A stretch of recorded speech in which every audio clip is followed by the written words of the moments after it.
各位朋友，欢迎你来到1號真相台，让我带你穿越謊言的迷霧，抵達真相的彼岸。這兩天呢，網上呢又在炒作說這個中國的功夫巨星李連杰返老還童的事兒，說他呢換了一個青年武僧的心臟那一身的血液也都換成了年輕人的血液，所以李連杰這個返老還童了。當然了，這些這個說法呢從來呢就在社會上呢是流傳已久，包括海外的一些我說的那些智商不在線的极端人士經常去聒噪。你看了嗎？连人家那個習老大都說能活到150岁的，怎麼活到150岁啊？就是要換这个年輕人的血液呀！就說這個有這什麼一個連一個排的年輕的這戰士這個等着給他們換血呀，所以他們輕鬆能活到150歲啊。所以這些人呢對於李連杰這個事兒呢也是這麼傳的，說有錢嘛是吧，明星嘛，只要有錢就可以為所欲為把一個武僧的心臟什麼血液都換了。那這個事兒到底是真的是假的呢？李連杰親自出來說這個事兒了。不過呢，這個事情背後還真藏着一個驚天的秘密。誰能想到當年被全網傳必位的李連杰如今63歲，狀態直接回春。前幾年的他頭髮花白，面部浮腫，連走路都要靠人攙扶，而現在的他精氣神直接拉滿。但隨之而來的是各種離譜的猜測，說他換了年輕武僧的心臟，換血打幹細胞。面對這些無稽之談，李連杰直接正面回應，說您換心臟啦，換血啦，尤其是用了一個年輕武僧的那個心臟而且我也看您其實也一直在闢謠，也一直都說過沒有用。所以呢，突然之間我也莫名其妙的就看到了這個消息，說換了心臟說我沒事我也承受得起，你說我啥都行，反正我死都被人說過好多次了，10來年裡頭死了，追悼會了，什麼都有，說我無所謂。結果看着看着就牽扯到有預謀的殺掉其他的一個無辜的一個人的生命去換取這個心臟，這個非常嚴重了，已經違背了社會的道德底線的，我覺得一定要澄清。第二個階段就變成換血，就是因為換了血就能年輕了。有那麼簡單嗎？人體的構造這麼複雜，我不大相信。但是換血這件事呢，過了一段時間呢，海外都出來了。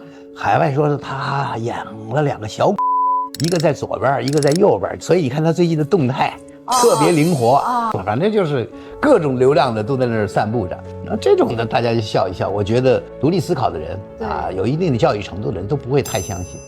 但是有一個我覺得挺好奇，就是後來說我打這個幹細胞，幹細胞的這個件事呢，有獨立思考人都相信了，因為年輕了嘛，狀態好了嘛，年輕了，這幹細胞的時候就有延續的生發。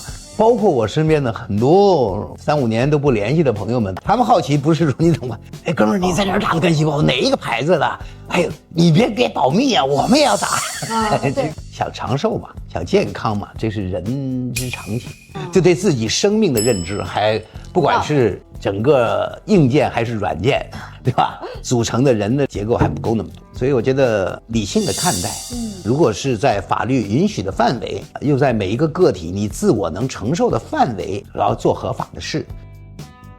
李連杰狀態逆襲，靠的其實是科學治療和長期的調理。之前的他有嚴重的甲亢、巔峰期高壓工作、極端飲食，再加上早年拍戲，身體各部分都有傷，踩貨鞋的人特別操勞。近年來手術切除病變甲狀腺，再加上調整作息、批難飲食、列太極，身體狀況自然越來越好。李連杰闢謠換心換血背後藏着一個驚天騙局。李連杰終於站出來把話說清了。圍繞這位功夫巨星的死訊傳聞，這些年幾乎沒消停過，但這一波編出來的東西離譜程度直接突破了天花板。市面瘋傳他已經悄悄移植了一名20出頭少林年輕武僧的心臟，還輸入了少年的鮮血，再疊加上什麼幹細胞回春針，硬生生把斷掉的命數續上了。更讓人齒冷的是，造謠者為了讓故事有鼻子有眼，竟憑空捏造了一個真實底色的人物，據稱叫秋風的21歲少林僧人，說是在2024年8月車禍中殞命，成了所謂共體的原型。拿一個已故青年的名義當謠言的道具，這幫編造者的底線在哪兒？一目了然。李連杰本人在回應錄像裡直截了當地把這層窗戶紙捅破了。但真正令人唏噓的，倒不是謠言本身多荒唐，闢謠視頻放出來之後，他那些3、5年都沒動靜的熟人一窩蜂湧回來，說的居然不是謝天謝地你還活着，而是壓低聲音湊上來問，哥，你老實說，到底在哪兒打的幹細胞？用的哪家的？別獨想啊，咱也想去整一套，荒誕嗎？荒誕。可這恰恰是整件事最有價值的切片，他一刀切開了一層集體幻覺。太多人骨子裡堅信不疑，頂級有錢人一定攥着某種暗門捷徑，能用鈔票直接兌換壽命。錢到底能不能買來更多年頭？數據給出的答案很殘忍。有人把1990年以來公開資料可查的99位中國已故頂級富豪，身家10億起步是門檻的生命數據拉了一遍，得出的結論讓人沉默。這批人的平均中年只有64.7岁，而2024年我國人均預期壽命已經摸到79歲的線。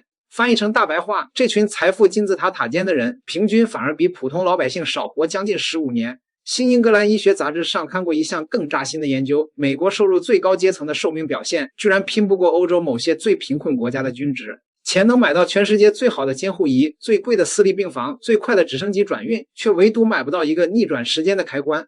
這一點，現代醫學哪怕到了今天，依然誠實的近乎無情。可人這種生物就是矛盾，明明知道玄，卻還是情願為一個砸錢就能對抗衰老的敘事心馳神往。這東西不叫醫學進展，這叫一門永遠不缺客源的生意，而原料就是所有人的死亡焦慮。血漿置換助研，先把醫學詞典翻開。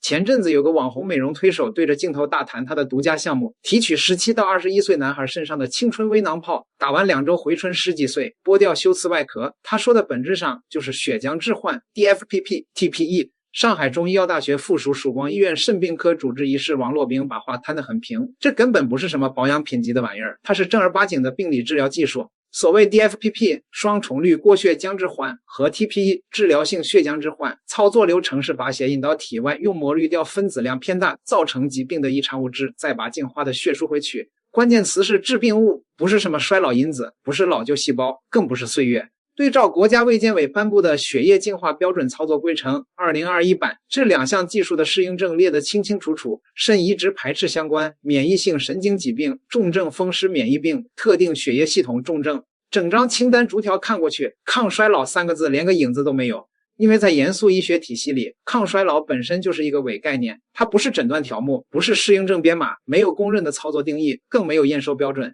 你走進3甲門診說大夫我想抗個衰，對面大夫只會愣住。可商業機構最擅長的就是在這個定義真空裡搭帳篷，請幾個穿白大褂的人站台背書，把醫療手段偷換為富人專屬保養，把患者才該用的操作包裝成身份象徵，花幾萬到幾百萬，扮演的其實是不受倫理審查約束的自費小白鼠。幹細胞青春針9成9就是高級忽悠。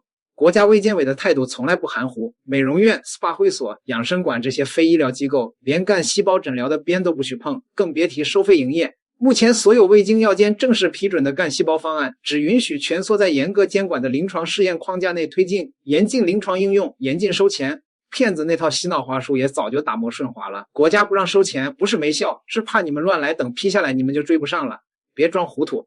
衛健委的意思翻譯過來就是科研可以往前走，但整個醫學界對這個東西的有效性和安全性遠未達成共識，任何提前拿出來標價賣的，十有八九就是在割你。前幾年大街小巷的美容機構裡，話術一套接一套，凍齡幹細胞、自體活性喚醒全器官重塑方案，針就在美容床旁邊直接扎下去了。核心問題反而沒人問，那管東西究竟什麼細胞系？誰做的無菌質檢？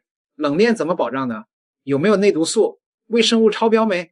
這幾道最基本的門檻，但凡有一道跨不過，你刷的那張卡就不叫消費，叫賭命。更常見的真相是，所謂幹細胞制劑送檢下來，成分就是維 C、谷胱甘肽、硫辛酸對生理鹽水，成本幾十到100塊封頂，頂多加一丁點地塞米松之類的東西，制造打完特精神的短期刺激錯覺。名字起得越玄 ，PF 量子活化、第5代血液重塑，開價就越敢從幾萬一路飆到上百萬。你問怎麼驗收效果？對方早把退路鋪好了。延緩衰老用什麼當標尺？你現在覺得氣色亮了，走路輕了，是細胞真的回春了，還是激素樣刺激的反應？等10年後你發現被坑，那家公司殼都注銷8遍了，銷售連朋友圈都設了禁聊天，你找誰說理？兩樁判例掀開的只是冰山一角。江蘇丹陽法院近期審結的特大詐騙案堪稱教科書。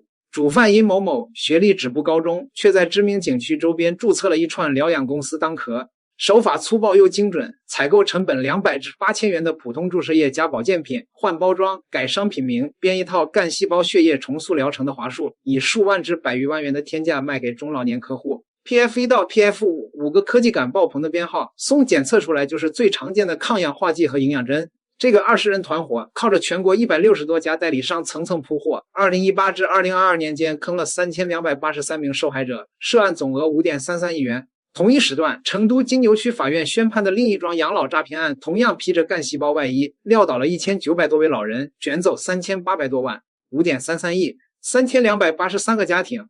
業內人士都清楚，這不過是浮出水面的碎渣。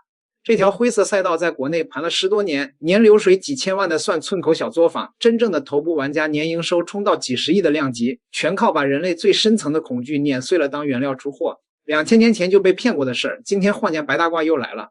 爆璞子那篇裡那些煉丹秘方主料是什麼？砒霜、硫磺、水銀。葛洪要是穿越到現在，估計做幹細胞峰會頭排 VIP。古人吞水銀求飛升，吃完直接去見閻王。今人打來歷不明的針求凍齡，花的錢夠付套房首付，換回來的可能是感染、免疫風暴，或者乾脆什麼都沒有，除了一張印着燙金 logo 的收據。秦始皇遣徐福入海求仙藥，漢武帝寵方士煉金丹，史書留給他們的注腳是什麼？不是成功逆天，是又交了筆智商稅。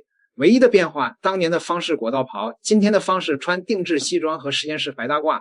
砒霜變成乾細胞針，煉丹爐變成國際再生醫學中心，朱砂汞變成 PF1、PF2 的亞克力展示盒，戲碼從未換，只是舞台翻新。用一個你死前都無法驗偽的未來承諾，把你的現值清零。說到底，人對衰老的恐懼有多深，這門生意就能滾多大。手裡攢了點餘錢之後，誰不想為那條終極 deadline 做點什麼？所以有時候你會覺得無力，這不是科普能根治的東西，這是人性本身。只要砸錢就能續命，這個故事足夠性感，就永遠有人排隊領號。而唯一能做的，也許就是在那只 POS 機遞到你面前的時候，讓腦子短暫的踩一腳剎車，問一句：他們要是真捏住了長生的鑰匙，你覺得會是輪得到你買單的那種嗎？各位，你看到了嗎？俗話說子不語怪力亂神，是吧？你呢，這個要有最起碼的科學素養和邏輯判斷，這樣呢才不會成為一根好韭菜。多看看本台也能達到同樣的效果。點個訂閱，咱們下集再聊。